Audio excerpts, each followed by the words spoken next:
कहते हैं कुछ यात्राएं शरीर से नहीं आत्मा से पूरी होती हैं। कहते हैं जो यहाँ तक आता है वो खाली हाथ नहीं लौटता। कुछ को शांति मिलती है, कुछ को मोक्ष और कुछ को खुद से मुलाकात। यहाँ ठंडी हवाएं भी महादेव का नाम जपती हैं।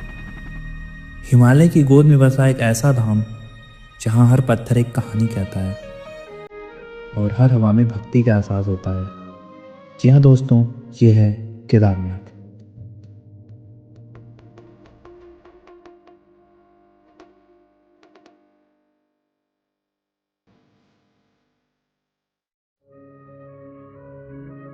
तो हमारी इस जर्नी की शुरुआत होती है ऋषिकेश से,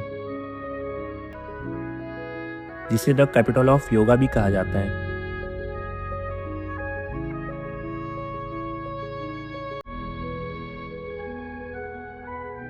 यहाँ से केदारनाथ की दूरी करीब 210 किलोमीटर है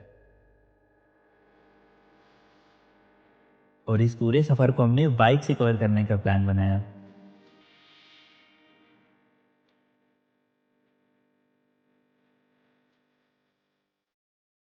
ऋषिकेश से चलते ही पहला स्टॉप था देवप्रयाग। ये वही जगह है जहाँ अलकनंदा और भागीरथी मिलकर माँ गंगा कहलाती हैं।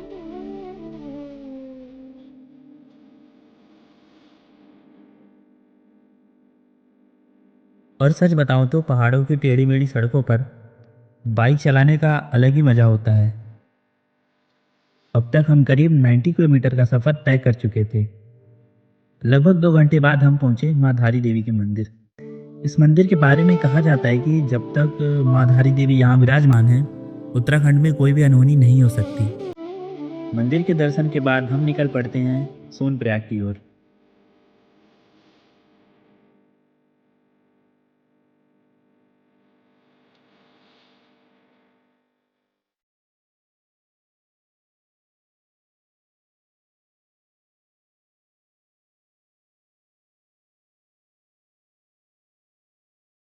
शाम के तकरीबन 5 बजे हम पहुंचे सोनप्रयाग। यहाँ से आगे आप अपने पर्सनल व्हीकल से नहीं जा सकते हैं, तो हमें लोकल टैक्सी लेनी पड़ी और भाई जैसे तैसे सीट जुगाड़ करके 6 बजे हम पहुंचे गौरीकुंड।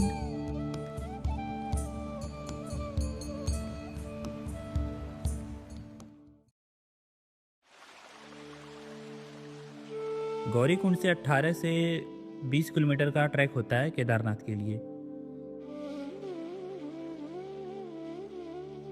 अब इस रास्ते पर जो माहौल था ना, वो देखने लायक था।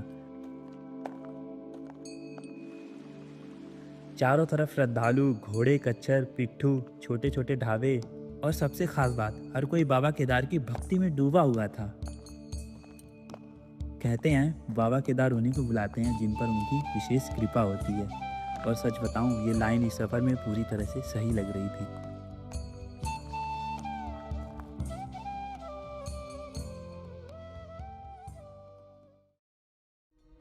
करीब 8 घंटे की लंबी थकाने वाली चढ़ाई के बाद जब पहली बार केदारनाथ मंदिर का शिखर दिखा, तो मानो जैसे सारी थकान उड़ गई।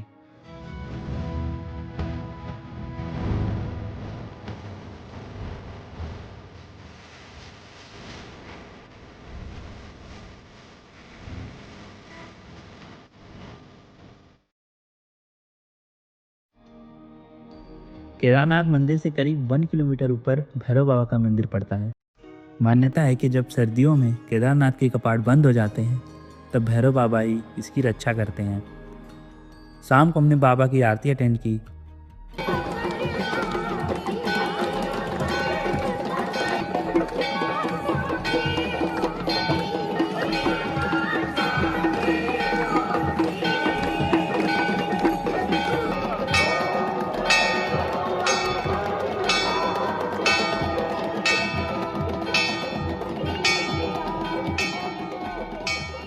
और एक रात केदारनाथ में रुकने के बाद सुबह नीचे की ओर लौट आए।